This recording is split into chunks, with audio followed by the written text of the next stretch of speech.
जय मल्हार. जय मल्हारचं यश हे केवळ आमचं नसून तुम्हा सर्वांचं आहे. कारण जसे जय मल्हारचे आम्ही अविभाज्य घटक आहोत, तसे सर्वात मोठा अविभाज्य घटक किंवा सर्वात महत्त्वाचा अविभाज्य घटक म्हणजेच तुम्ही आहात. आणि तुमच्याच मधले कोणीतरी इथे आलेले आहे. आपण लोणावळ्याहून आलेला आहात, बरोबर? लोणावळा एक सुंदर असं रम्य ठिकाण. तिकडून ही छोटे छोटे बच्चे कंपनी आलेली आहे.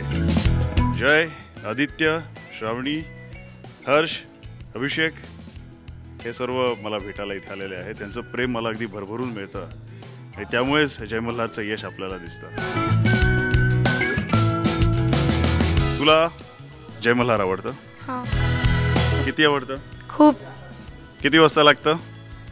रात्री. किती वाजता? रात्री 8. रात्री 8 वाजता.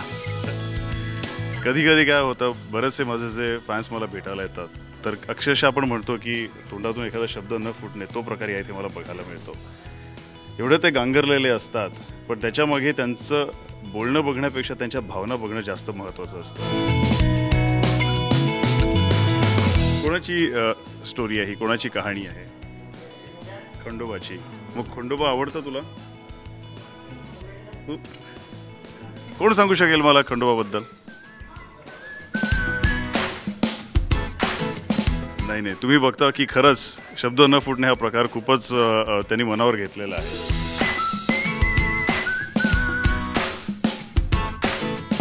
माझे असे फॅन मंडळी, माझे हे आप्तस्वकीय नेहमीच मला भेटायला या सेटवर येत असतात.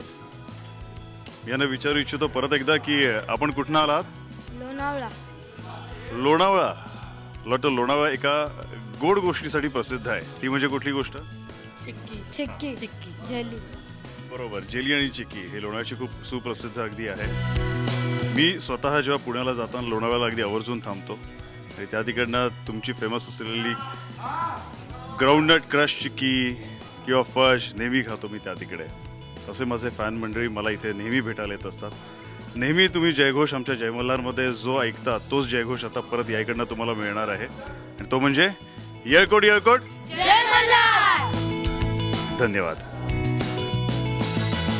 असंच तुमच्या सुद्धा मनात इच्छा असेल की मला भेटायची, मला सुद्धा इच्छा आहे तुम्हाला भेटायची.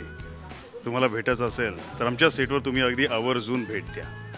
येळकोट येळकोट जय मल्हार. नमस्कार, मी ईशा केसकर उर्फ Banai. Please subscribe to Rajshri Marathi.